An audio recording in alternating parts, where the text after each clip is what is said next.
1942년 6월 4일 오전 5시 34분. 밤과 새벽 사이에 갇힌 하늘 아래 태평양은 끝없이 펼쳐져 있었고 물은 윤을 낸 흑요석처럼 검었으며 무언가 끔찍한 일의 징조를 품고 물결치고 있었다. 항공모함 아카기 함교에서는 나구모 주이치 제독이 두 손을 등 뒤로 깍지 낀 채 곧 해가 떠오를 수평선을 응시하고 있었다. 공기 중에는 소금과 항공유 냄새, 캔버스와 강철 냄새, 그리고 자신감의 냄새가 섞여 있었다. 갑판 아래에서는 정비공들이 날개 끝을 맞대고 늘어선 제로 전투기들을 최종 점검하고 있었다. 엔진은 차가웠지만 준비는 되어 있었다. 조종사들은 대기실에 앉아 하치마키 머리띠를 고쳐매고 결코 보내지지 않을 마지막 편지를 집에 쓰고 자신들을 지켜본다고 믿는 조상들에게 기도하고 있었다. 함대는 바다를 가로질러 펼쳐져 있었다. 4척의 항공모함, 2척의 전함, 3척의 순양함, 12척의 구축함. 패배를 알지 못했던 바다를 가로지르는 제국 권력에 떠다니는 도시였다. 식당에서는 거대한 금속 솥에서 밥이 김을 내뿜으며 아침 식사의 냄새, 평범함의 냄새, 일상의 냄새로 복도를 가득 채웠다. 탑승자 중 누구도 몇 시간 안에 진주만, 인도양, 그리고 모든 위대한 승리의 베테랑이었던 이 거대한 배가 불타는 무덤이 되어 해저로 가라앉으리라고는 예상하지 못했다. 그 누구도 이 아침, 이 특별한 일출이 그들의 무적성에 대해 믿도록 배운 모든 것의 끝을 알리는 시작이 될 것이라고는 상상하지 못했다. 지난 6개월 동안 일본 제국 해군은 태평양을 쓰나미처럼 휩쓸었으며 누구도 막을 수 없었고 무자비했다. 그들은 너무나 정확하게 진주만을 강타하여 전 세계가 숨을 들이쉬었다. 그들은 웨이크섬, 괌, 필리핀, 말라야, 싱가포르, 네덜란드령, 동인도, 그리고 버마를 너무나 신속하고 파괴적인 작전으로 점령하여 군사 역사가들은 몇 세대에 걸쳐 이를 연구하게 될 것이었다. 유럽 해군 우위의 상징이었던 영국 전함 프린스 오브 웨일스와 순양 전함 리펄스는 1941년 12월 말라야 연안에서 일본 항공기에 의해 침몰했는데 이는 해상에서 항해 중인 주력함이 오직 공군력만으로 파괴된 역사상 최초의 사례였다. 1942년 4월 나구모 제독의 항공모함 기동부대는 실론과 인도양을 급습하여 영국 항공모함 헤르메스, 순양함 2척, 구축함 1척을 침몰시키고 영국 해군을 아프리카 해안을 향해 서쪽으로 도주하게 만들었다. 모든 작전이 성공했다. 모든 예측이 실현되었다. 모든 적은 후퇴하거나 항복하거나 죽었다. 일본군은 현대전에서 주요 해전에서 패한 적이 없었다. 그들의 항공모함 조종사들은 세계에서 가장 경험이 많았으며 수백 시간의 전투 비행 경험을 가진 베테랑들이었다. 그들은 어린 시절부터 천황을 모시고 나약하고 퇴폐적인 자들을 쓸어버릴 신풍의 영광을 가져다주기 위해 훈련받은 남자들이었다. 도쿄에서는 신문들이 대동아 공영권의 탄생을 선포했다. 그것은 아시아를 서구 식민주의에서 해방시키고 1000년 동안 일본의 지배를 확립할 새로운 질서였다. 학생들은 무적의 연합 함대에 대한 노래를 불렀다. 장교들은 자신들을 운명의 도구라고 믿으며 사케로 각 승리를 축하했다. 항공모함 아카기 자체는 이 무적성의 상징이었으며 전쟁이 시작된 이래 모든 주요 작전에 참전한 함선이었다. 그녀의 이름은 붉은 성을 의미했으며 그녀는 그것을 갑옷처럼 입고 있었다. 1927년 취역한 그녀는 현대화되고 정교해졌으며 비행갑판은 확장되었고 함재 기수는 늘어났으며 연이은 승리로 그 명성이 빛났다. 1941년 12월 7일 아침 그녀의 비행기들이 발진했을 때 그들은 미 태평양 함대를 무방비 상태로 기습하여 2시간도 채 되지 않아 전함들을 파괴하고 수천 명을 죽였다. 조종사들이 돌아왔을 때 그들은 아무도 불가능하다고 생각했던 일을 해낸 영웅들로 환영받았다. 6개월 동안 그 자신감은 더욱 커졌다. 일본인들은 미국인들이 나약하고 규율이 없으며 희생과 의무보다는 할리우드와 재즈에 더 관심이 많다고 믿었다. 그들은 평화를 구하고 협상할 것이며 전사의 길이자 죽음을 불명계보다 선호하게 만드는 고대의 규범인 부시도를 구현한 전사들의 나라와 싸우는 것이 헛되다는 것을 인정할 것이었다. 정보 보고서에 따르면 미국은 태평양에 2척, 많아야 3척의 항공모함만 남아 있었다. 일본은 6척을 가지고 있었다. 그 계산은 단순하고 필연적이며 신의 뜻 같았다. 그러나 수학은 믿음처럼 불완전한 정보 위에 세워지면 위험한 토대가 될 수 있다. 일본인들이 몰랐던 것, 알 수 없었던 것은 진주만의 HYPO 기지에 있는 미국 암호 해독가들이 JN-2015로 지정된 일본 해군 암호를 해독했다는 사실이었다. 몇 주 동안 조셉 로슈포르 소령과 그의 팀은 IBM 기계들과 가로챈 무선통신에 둘러싸인 지하실에서 일하며 고고학자들이 깨진 항아리를 재구성하듯이 메시지 조각들을 맞춰 나갔다. 그들은 일본 통신에서 AF로 지정된 목표를 확인했는데 이는 적 함대가 6월 초에 공격할 장소였다. 미드웨이의 물 부족에 대한 거짓 메시지를 보내도록 명령하는 영리한 속임수를 통해 그들은 F가 실제로 하와이에서 북서쪽으로 1400마일 떨어진 작은 섬 쌍인 미드웨이 환초, 즉 미국 방어선의 먼 끝에 있는 전략적 전초기지임을 확인했다. 태평양 함대 총사령관 세스터 니미츠 제독은 이 정보에 모든 것을 걸었다. 그는 사용 가능한 3척의 항공모함, 즉 엔터프라이즈, 호네스, 요크타운을 미드웨이 북동쪽에 배치하여 매복하고 기다렸다. 일본인들은 약화된 적을 사냥하고 있다고 믿었다. 그들은 자신들이 함정으로 항해하고 있다는 것을 전혀 알지 못했다. 6월 4일 아침, 나구모 제독은 군사학교들을 영원히 괴롭힐 결정에 직면했다. 오전 4시 30분, 그의 첫 공격대 항공기 108대 거츠가 침공군이 도착하기 전에 섬의 방어시설을 약화시키기 위해 미드웨이를 향해 발진했다. 그러나 공격대장 도모나가 조이치 중위는 오전 7시에 2번째 공격이 필요할 것이라고 무전으로 보고했다. 미드웨이의 방어시설이 예상보다 강했기 때문이었다. 나구모는 항공모함의 2번째 항공기들을 예비해 두었는데 미군 함선이 나타날 경우를 대비해 어뢰로 무장시킨 상태였다. 이제 그는 미드웨이에 대한 또 다른 공격을 위해 그들을 육상폭탄으로 재무장하라는 명령을 내렸다. 승무원들은 비행기 위로 몰려들어 어뢰를 제거하고 폭탄을 가져왔으며 비좁은 경납고 갑판에서 필사적인 효율성으로 작업했다. 그리고 오전 7시 28분, 정찰기가 북동쪽의 미군 함선들을 목격했다고 보고했다. 나구모는 망설였다. 그들은 전함인가 아니면 단순히 수송선인가? 정찰 조종사는 명확히 밝히지 않았다. 나구모가 명확한 정보를 기다리는 동안 8분 12분 시간이 흘렀다. 또 다른 메시지. 적에는 순양함과 구축함이 포함되어 있었다. 8시 9분. 마지막이자 치명적인 메시지. 미군 전력에는 항공모함이 포함되어 있었다. 항공모함. 그 단어는 전기가 흐르듯 악하기 전체에 퍼졌다. 모든 것이 순식간에 바뀌었다. 나구모는 재무장 명령을 철회했다. 폭탄을 내리고 어뢰를 다시 장착하라는 것이었다.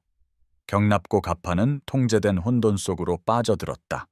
폭탄들은 갑판에 쌓여 있었고 어뢰들은 밖으로 운반되고 있었다.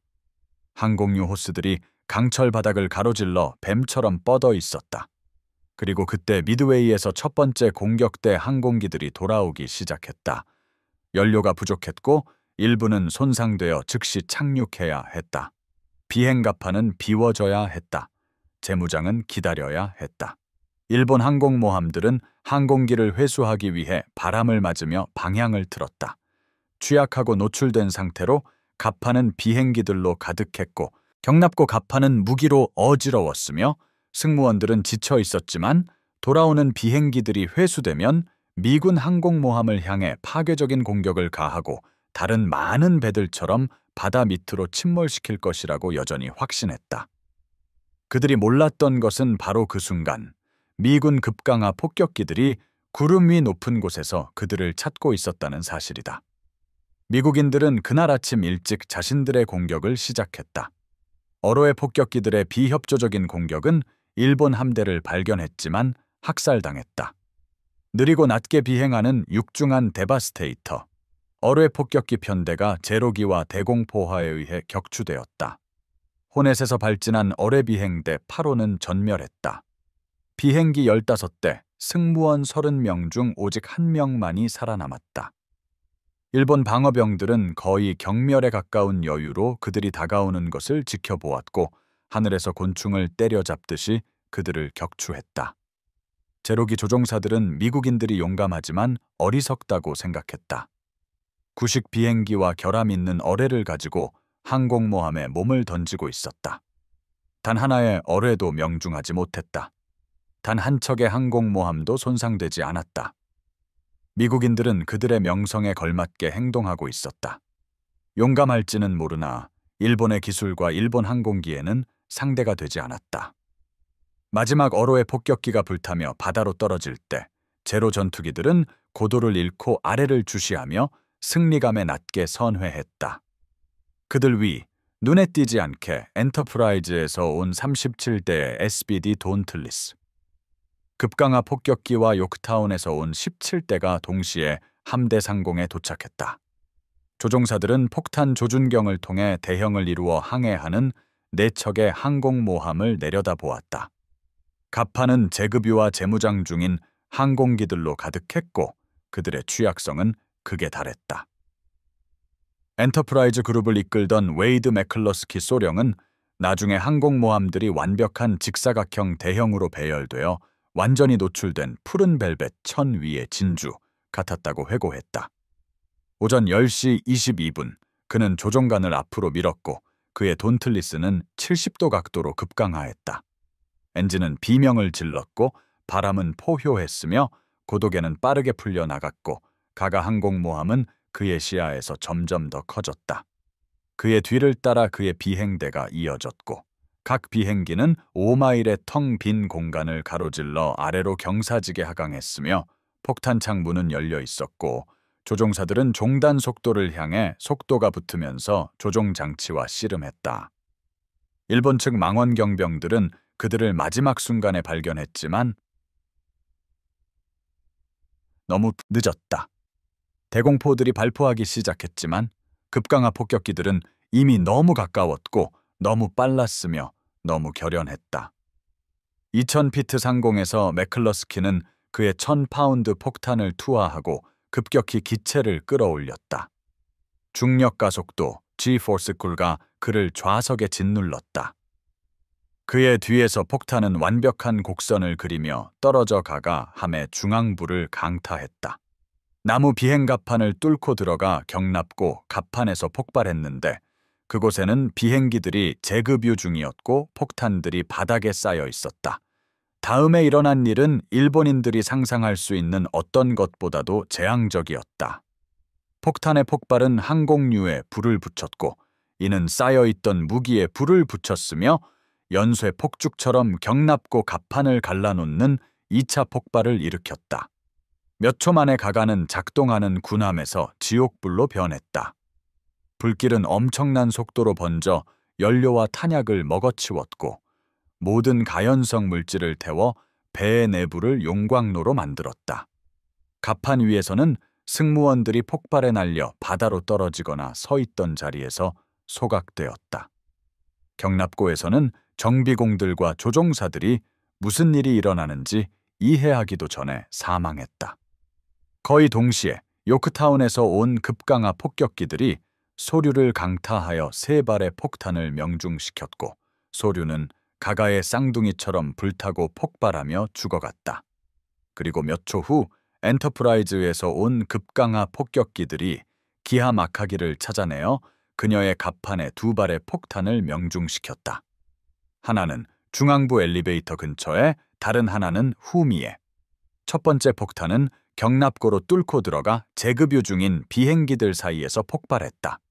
두 번째 폭탄은 비행갑판 위의 항공기들 사이에서 폭발했다.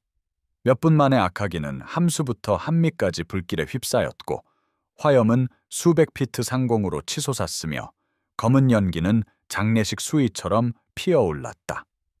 나구모 부제독은 악하기 함교에 서서 기함이 자신 주위에서 죽어가는 것을 지켜보고 있었다. 열기는 강렬하고 압도적이었으며 영희는 숨을 막히게 했다. 아래쪽에서는 통제 불능의 불길이 맹렬히 타올랐고 파열된 연료관과 폭발하는 탄약이 불을 더욱 키웠다. 장교들은 그에게 함선을 포기하고 기함을 구축함으로 옮겨 자신을 구하라고 재촉했다. 그는 충격과 불신, 그리고 자신이 진실이라고 여겼던 모든 것이 갑자기 완전히 뒤바뀐 현실에 마비되어 움직이지 않았다. 6개월간의 승리는 그를 이 상황에 대비시키지 못했다. 6개월간의 성공은 그에게 패배하는 법을 가르쳐주지 않았다. 그의 참모들은 그를 함교에서 끌어내려 피로 미끄러운 사다리를 통해 잔해와 시체로 뒤덮인 갑판을 가로질러 옆으로 내려진 밧줄까지 데려갔다. 그는 기다리고 있는 보트로 내려갔다. 그의 군복은 해수와 땀으로 젖어 있었고 그의 얼굴은 무표정했으며 그의 정신은 혼란스러웠다. 그의 뒤에서 악하기는 계속 불타고 있었다. 탄약고가 폭발하고 선체는 신음했으며 승무원들은 구명보트와 뗏목으로 혹은 그저 바다로 뛰어들어 함선을 버리고 있었다. 악하기는 일본 구축함들이 다음 날 새벽 어뢰로 침몰시켜 3마일 깊이의 바다로 가라앉히기 전까지 몇 시간 동안 계속 불탔다. 진주만의 승자였던 붉은 성은 사라졌다. 카가는 더 빨리 죽었다. 불길이 너무 맹렬하여 1시간 안에 함선을 포기해야 했다. 바다에 떠있던 생존자들은 카가가 불타는 것을 지켜보았다. 너무나 밝은 불꽃은 눈을 아프게 했고 수백 야드 떨어진 곳까지 열기가 물 위로 방사되었다. 오후 7시 25분, 그녀의 탄약고가 마침내 대격변 속에서 폭발하며 바다를 가로지르는 충격파를 일으켰고 그녀는 뒤집혀 침몰하면서 800명 이상의 승무원들을 함께 데려갔다. 소류는 더 오래 버텼다. 승무원들은 훈련과 전통에서 비롯된 필사적인 노력으로 불과 싸웠지만 오후가 되자 그녀를 구할 수 없다는 것이 분명해졌다. 야나기모토 류사쿠 함장은 고대 해군 전통에 따라 함선과 함께 침몰하기를 거부하지 않고 떠나지 않았다. 오후 7시 13분, 그녀 또한 파도 아래로 미끄러져 사라졌다. 일본 함대 항공모함 전력의 4분의 1에 해당하는 세 척의 항공모함이 10시간도 채 안 되어 파괴된 것이다. 6월 4일 저녁 무렵 태평양을 공포에 떨게 했던 자랑스러운 기동부대 제1항공함대는 산산조각 났다.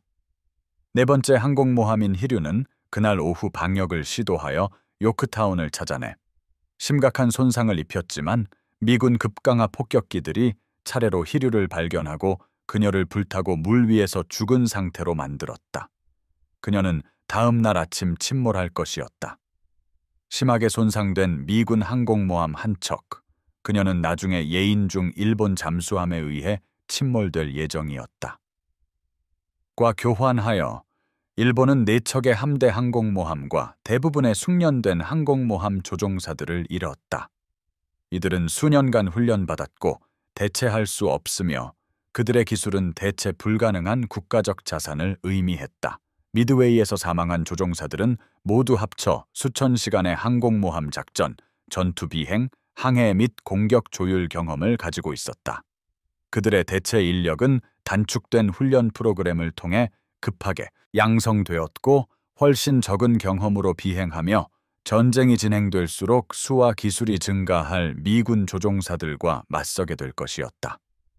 불타는 항공모함 주변의 바닷속에서 일본 해군들은 잔해에 매달리거나 구명보트에 떠서 자신들의 함선이 죽어가는 것을 지켜보았다. 많은 이들이 심하게 화상을 입어 피부가 검게 변했고 군복은 살에 달라붙어 있었다. 다른 이들은 다치지 않았지만 충격에 빠져 무슨 일이 일어났는지 제대로 파악하지 못했다. 그들은 전날 밤 무적의 함대 일원으로서 잠들었다. 그들은 그날 아침 정복자로서 깨어났다. 이제 그들은 재앙의 생존자들이 되어 적대적인 해역에 떠서 구축함들이 남은 함선을 호위하고 잠수함을 찾는 데서 시간을 낼 수 있어야만 올 구조를 기다리고 있었다. 몇몇은 사기를 북돋우기 위해 군가를 불렀다. 다른 이들은 기도했다. 많은 이들은 그저 침묵 속에 떠서 자신들의 함선이 있었던 자리를 표시하는 영이 기둥들을 응시했다. 물 위에서 보낸 그 긴 시간 동안 무적의 신화는 소금처럼 녹아내렸다. 그들은 질 수 없다고 들었다. 일본 정신이 미국의 물자를 극복할 것이라고 확신했다. 천황의 신성한 보호가 그들을 해로부터 지켜줄 것이라고 믿었다. 이제 그들은 다른 것을 알게 되었다. 이제 그들은 폭탄이 정신을 신경 쓰지 않고 불이 전통을 존중하지 않으며 바다는 신봉자든 회의론자든 똑같이 효율적으로 익사시킨다는 것을 이해했다. 결국 구조되어 일본으로 돌아온 생존자들에게 심리적 충격은 깊고 오래 지속되었다. 그들은 자신들이 본 것에 대해 말하는 것이 금지되었다. 군 당국은 일본 대중에게 패배의 규모를 숨기려 필사적이었기에 그들에게 침묵을 명령했다.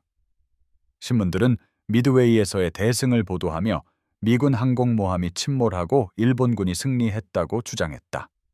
진실은 기밀로 분류되고 숨겨지고 부인되었다.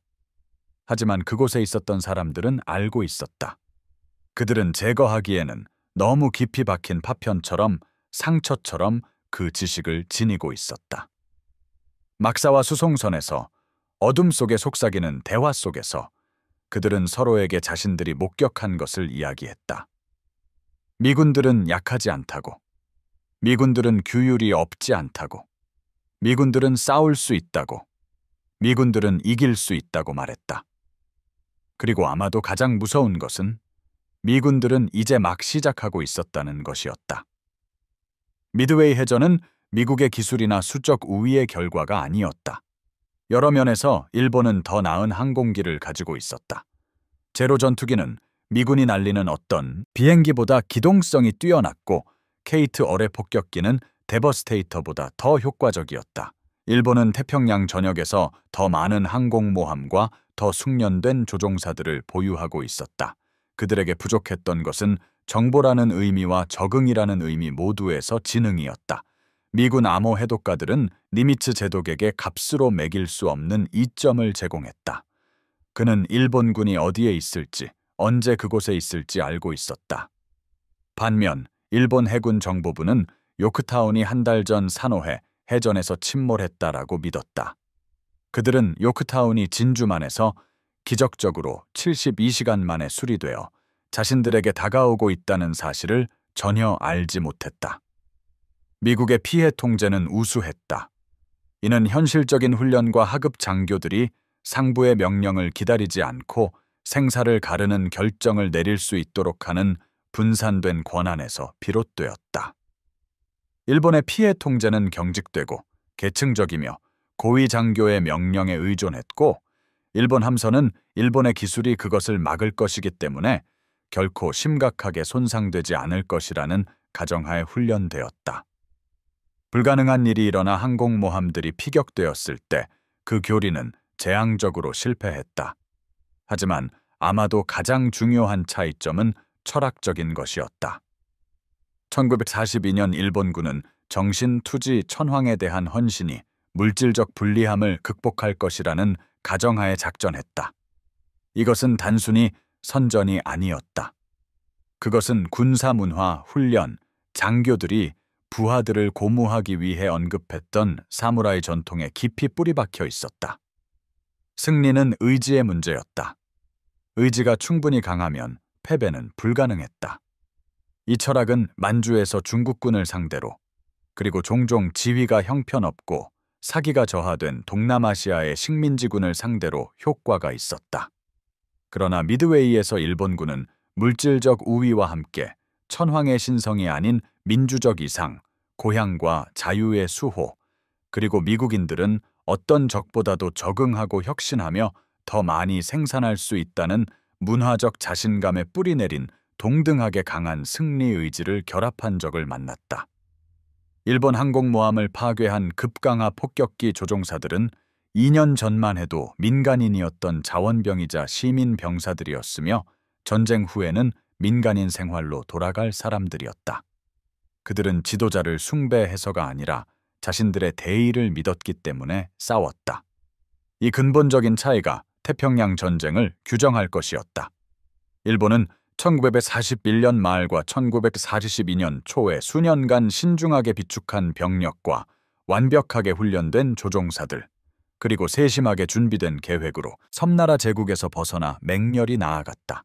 그러나 그들에게는 전략적 기피도, 치명적인 손실을 대체할 능력도, 미국의 생산력에 필적할 산업 기반도 없었다.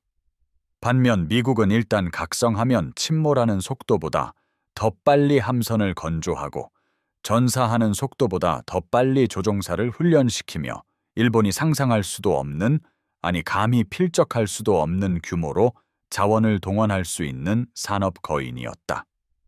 1940년 미 해군은 7홀척의 항공모함을 보유하고 있었다. 1945년에는 99척을 보유하게 될 것이었다. 일본은 전쟁 전체 동안 총 17홀척의 항공모함을 건조했으며 대부분은 소형 호위 항공모함이거나 다른 함선에서 개조된 것이었다. 미드웨이에서 상실된 아카기, 카가, 소류, 히류와 같은 대형 함대 항공모함은 대체될 수 없었다. 그들의 조종사들도 대체될 수 없었다. 한 번 깨진 그들의 무적의 오라는 결코 회복될 수 없었다. 함선 전체에, 함대 전체에, 그리고 구축함들이 마침내 어뢰로 아카기를 침몰시켜 고통을 끝내려 접근하는 아카기에 가라앉는 잔해 전반에 걸쳐 종말을 맞이하는 세상의 상징이 흩어져 있었다. 그날 아침 주방에서 쪄낸 정성스럽게 준비된 아침 식사용 쌀밥은 이제 기울어진 갑판 곳곳에 흩어져 해수와 피와 뒤섞여 있었고 제공되지 않고 먹히지 않고 낭비되었다. 쌀은 일본 생활의 주식이었고 모든 식사의 기본이었으며 병사들이 군가에서 노래했던 작물이었고 그들을 고향과 전통에 연결시켜주는 음식이었다. 일본군에서는 가장 암울한 시기에도 항상 쌀이 있을 것이라는 약속이 있었다. 병사는 탄약이나 의약품이나 증원군이 부족할 수는 있었지만 천황이 보급하고 국가가 당신을 지탱한다고 말하는 작은 흰 쌀알 그릇, 즉 쌀 배급량은 받을 수 있었다. 1942년 6월 4일, 쌀은 항상 그랬듯이 규정에 따라 제국 해군의 모든 것을 특징짓는 정밀함과 주의를 기울여 준비되었다. 그러나 그것이 준비된 사람들은 결코 그것을 먹지 못했다. 그것은 모든 다른 것들, 계획, 자신감, 운명에 대한 믿음, 의지만으로 물질적 현실을 극복할 수 있다는 가정과 함께 바다로 쏟아져 내렸다. 그 후 몇 달, 몇 년 동안 태평양 전역의 일본 병사들과 해군들은 쌀 배급량 자체가 항상 지켜질 수 없다는 것을 알게 될 것이었다. 과달카날에서, 뉴기니에서, 버마에서, 그리고 태평양 전역의 우회된 섬들에서 미군 잠수함들이 보급선을 끊고 미군이 병참 체계가 적응할 수 있는 속도보다 더 빨리 진격함에 따라 일본군은 굶주림에 직면할 것이었다. 신풍은 적대적인 바다를 넘어 식량을 운반할 수 없다는 것이 판명될 것이었다. 병사들은 풀, 뿌리, 곤충, 나무 껍질 등 살아남기 위해 무엇이든 먹을 것이었다. 약속된 풍요로움은 환상으로 드러날 것이었고 적이 약하고 보급선이 짧을 때만 유지될 수 있었다. 전쟁이 계속되면서 일본의 상선대가 체계적으로 파괴되고 본토 자체가 봉쇄와 폭격을 받으면서 쌀 그릇은 점점 더 비어갈 것이었다. 일본군 포로들이 나중에 미국 포로 수용소에서 목격하게 될 풍요로움, 풍부함, 낭비, 흔한 넘쳐남, 과의 대비는 심리적으로 엄청난 충격을 줄 것이었다. 그것은 그들이 사실상 무한한 물질적 자원을 가진 적, 매일 고기를 먹을 여유가 있는 국민, 잠수함이 침몰시키는 속도보다 더 빨리 리버티선을 생산할 수 있는 공장. 미국인뿐만 아니라 영국과 소련 동맹국까지 먹여 살릴 수 있는 농장을 가진 적과 싸웠다라는 것을 확인시켜주는 것이었다. 일본 우월주의, 즉 동양 정신이 서양의 퇴폐를 극복한다는 신화는 텅 빈 배와 냉혹한 현실의 무게 아래 무너져 내릴 것이었다. 미드웨이 해전은 사흘간 지속되었지만 그 결정적인 순간은 6월 4일 아침 그 5분 동안 일어났습니다. 미군 급강하 폭격기들이 갑판 위에 무장하고 연료를 가득 채운 항공기들이 가득했던 일본 항공모함 4척을 발견하여 이들을 떠다니는 불지옥으로 만들었을 때였습니다. 군사 역사학자들은 이를 해전사에서 가장 중대한 5분, 즉 태평양의 세력 균형이 돌이킬 수 없이 바뀐 순간으로 기록합니다.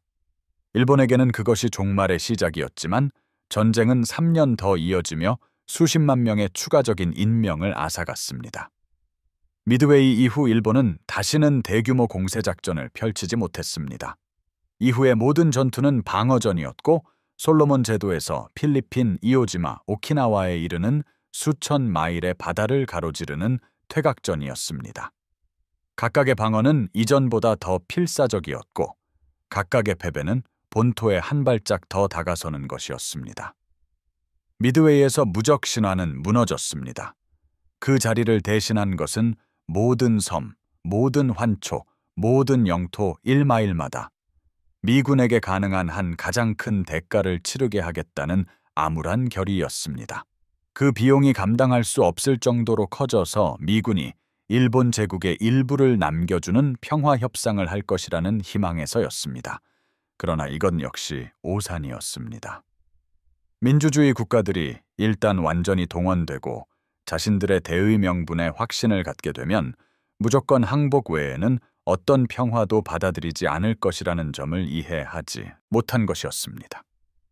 미드웨이에서 침몰한 항공모함들은 태평양 전쟁의 모든 주요 일본 작전에서 활약했던 베테랑들이었습니다. 아카기와 카가는 진주만 공격을 감행했습니다. 소류와 히류는 다윈과 실론을 공격했습니다. 그들은 말라야에서 동인도 제도에 이르는 침공군을 호위했습니다. 그들의 함재기는 영국 전함과 미국 순양함을 침몰시키고 수백 대의 연합군 비행기를 파괴했으며 필리핀에서 범에 이르는 상륙작전을 지원했습니다. 그들은 단순한 군사자산이 아니라 일본의 힘을 상징하는 존재였고 일본이 서방 제국에 도전하여 승리할 수 있다는 증거였습니다. 그들이 침몰했을 때 그들은 함선과 병사들 이상의 것을 함께 가져갔습니다. 그들은 전체 전쟁 전략의 심리적 기반을 무너뜨렸습니다. 일본은 신속하고 압도적인 공세가 연합군의 의지를 꺾고 우월한 위치에서 협상을 강요할 것이라고 도박했습니다. 미드웨이는 그 도박이 실패했음을 증명했습니다. 연합군은 협상하지 않을 것이었습니다. 미군은 포기하지 않을 것이었습니다. 그리고 일본의 가장 강력한 타격 때 모든 초기 승리를 달성했던 그 수단은 자신들이 나약하고 규율이 없다고 일축했던 적에 의해 단 하루아침에 파괴되어 사라졌습니다. 도쿄에서 진실이 해군 참모부에 마침내 전달되었을 때 침묵, 충격, 그리고 부인이 있었습니다. 일부 장교들은 울었습니다. 다른 이들은 정보 실패, 불운, 미국의 배신을 탓하며 분노했습니다. 연합함대 사령관이자 진주만 공격의 설계자였던 야마모토 이소로쿠 제독은 자신의 기함 야마토함에서 특유의 금욕적인 태도로 소식을 받아들였지만 그를 잘 아는 이들은 그 몇 시간 동안 그가 눈에 띄게 늙어갔다라고 전했습니다. 그의 얼굴은 잿빛이 되었고 움직임은 느려졌으며 자신감은 흔들렸습니다. 야마모토는 미국과의 전쟁에 반대했었습니다. 일본의 정치 지도자들에게 자신이 6개월이나 1년은 날뛸 수 있을 것이라고 경고했지만 미국의 산업력에 맞서 궁극적인 승리는 확신할 수 없다라고 말했습니다. 그는 진주만 공격을 일본이 점령지를 통합할 수 있을 만큼 오랫동안 미국의 전쟁 참전을 지연시키기 위해 고안된 결정타로 계획했습니다. 이제 6개월 후 그의 예측은 정확하다는 것이 입증되고 있었습니다. 일본은 날뛰었습니다. 이제 심판의 시간이 시작되고 있었습니다. 미드웨이에서 살아남아 비행 상태로 복귀한 조종사들은 이후의 모든 임무에 그들의 트라우마를 안고 임했습니다. 그들은 미군 급강하 폭격기들이 무엇을 할 수 있는지 보았습니다. 그들은 자신들의 항공모함이 불타는 것을 보았습니다. 그들은 친구, 스승, 편대원들을 잃었습니다. 미드웨이 이전 일본 항공을 특징지었던 여유로운 자신감은 사라지고 경계심, 뒤를 돌아보는 시선, 그리고 어떤 임무라도 마지막이 될 수 있다는 인식으로 대체되었습니다. 전쟁이 진행되면서 베테랑 조종사들이 하나둘씩 전사하고 그들의 대체 인력은 훈련이 덜 된 상태로 도착하면서 일본 해군 항공의 질은 꾸준히 저하되었습니다.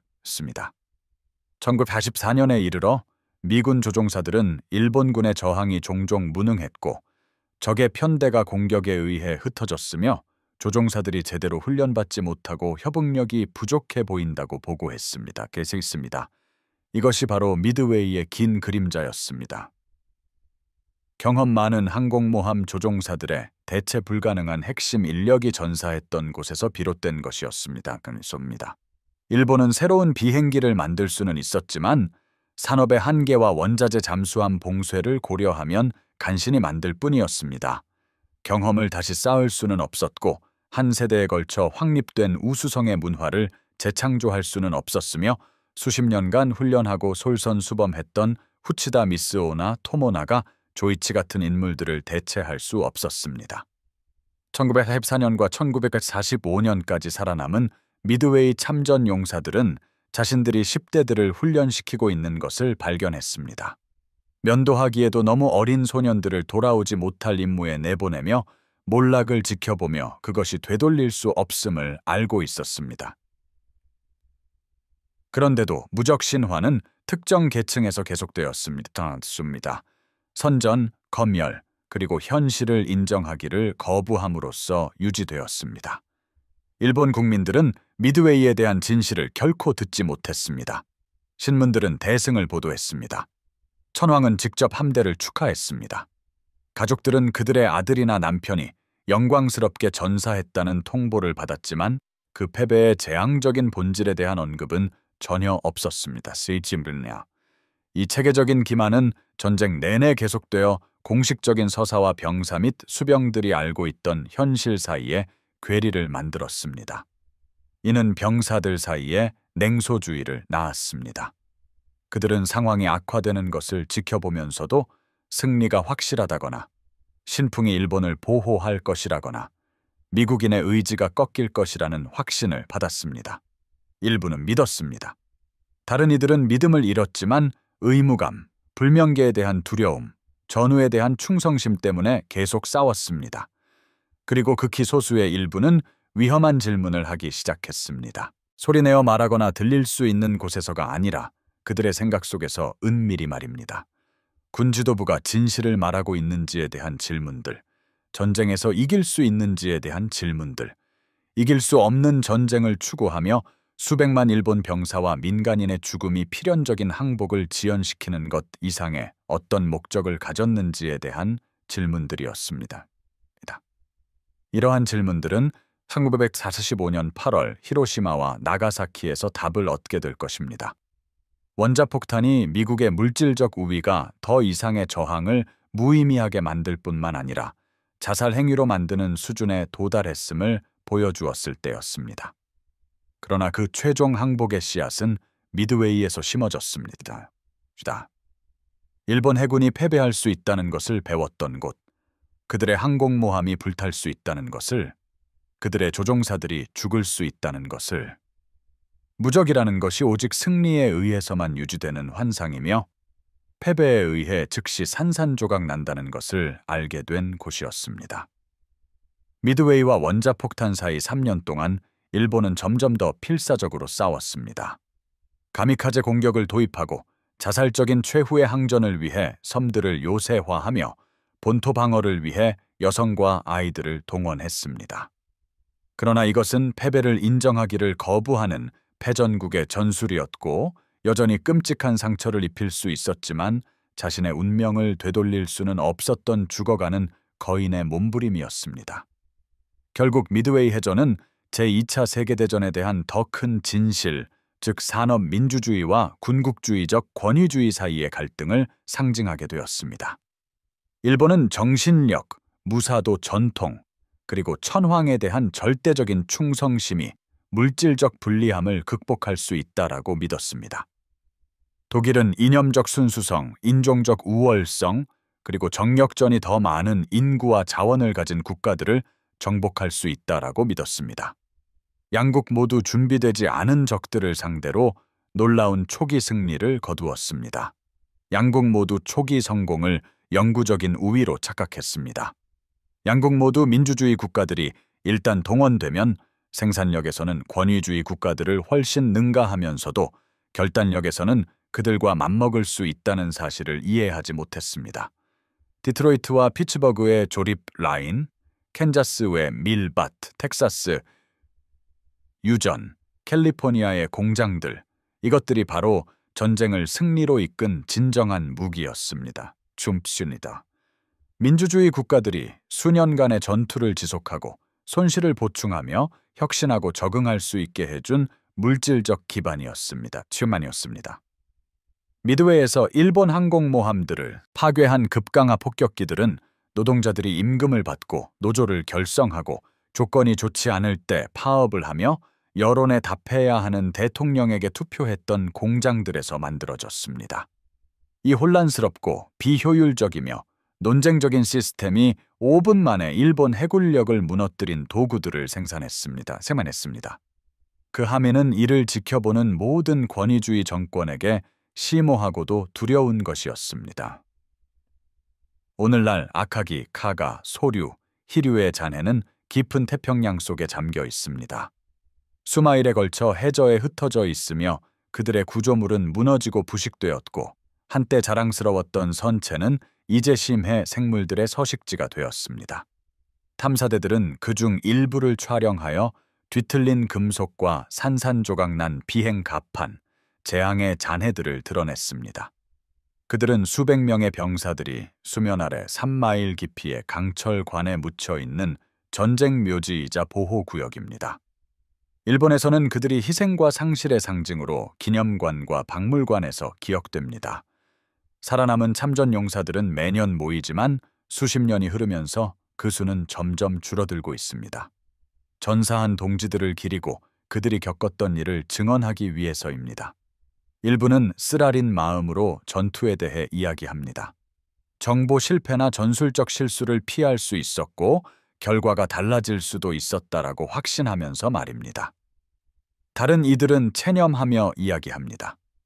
미드웨이가 일본 전략의 근본적인 약점을 드러냈고 그것은 조만간 드러났을 것이라고 인정하면서 말입니다. 모두가 그 전투가 전환점이었다는데 동의합니다. 기꺼이 보려는 사람에게는 전쟁의 궤적이 명확해진 순간이었고 무적 신화가 죽고 매일 강해지는 적에 맞선 길고 고된 방어전이라는 현실로 대체된 순간이었습니다. 미드웨이의 교훈은 전 세계의 사관학교와 전략 연구 프로그램에서 계속되고 있습니다. 그것은 자신의 선전을 믿는 것의 위험을 가르칩니다. 초기 성공을 영구적인 우위로 착각하는 것의 위험을, 적의 의지와 능력을 과소평가하는 것의 위험을, 그것은 정보의 결정적인 역할과 불완전한 정보와 적의 행동에 직면했을 때 복잡한 계획의 취약성을 보여줍니다. 그것은 전쟁이 전장에서만 승리하는 것이 아니라 공장과 농장에서도 승리한다는 것을 보여줍니다. 군대에 식량을 공급하고 함대에 연료를 보급하며 공군에 무기를 장착하는 생산과 보급이라는 매력적이지 않은 작업을 통해서 말입니다. 그리고 아마도 가장 중요하게 그것은 어떤 군대도 진정으로 무적이지 않으며 모든 제국은 한계에 도달하고 오만은 결연한 반대에 직면했을 때 치명적인 약점이라는 것을 드러냅니다. 1942년 6월 미드웨이로 항진하던 일본 해군은 스스로를 세계 최고의 해군력이며 신의 은총을 받았고 승리할 운명이라고 믿었습니다. 이틀 후 절뚝이며 물러난 해군은 더 잘 알게 되었습니다. 그들은 모든 패배한 군대가 결국 배워야 할 것을 배웠습니다. 지혜 없는 용기는 헛된 것이며 적응 없는 전통은 치명적이고 전쟁에서든 삶에서든 현실은 항상 신화를 이긴다는 것을 비록 그 교훈의 대가가 재앙적일 수 있더라도 말입니다.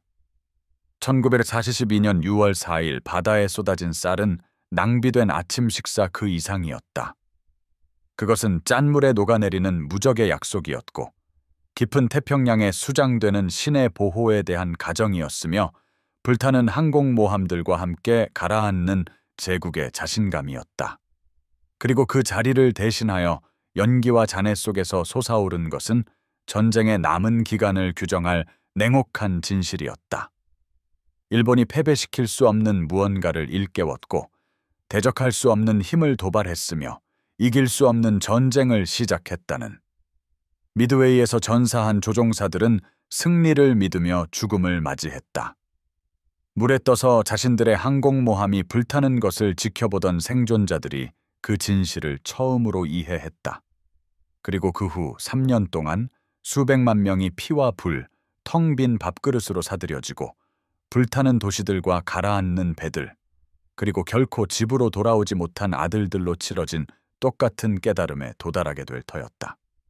미드웨이 해전이 결정적이었던 것은 전쟁을 끝냈기 때문이 아니라 그것은 3년이 더 걸릴 일이었다.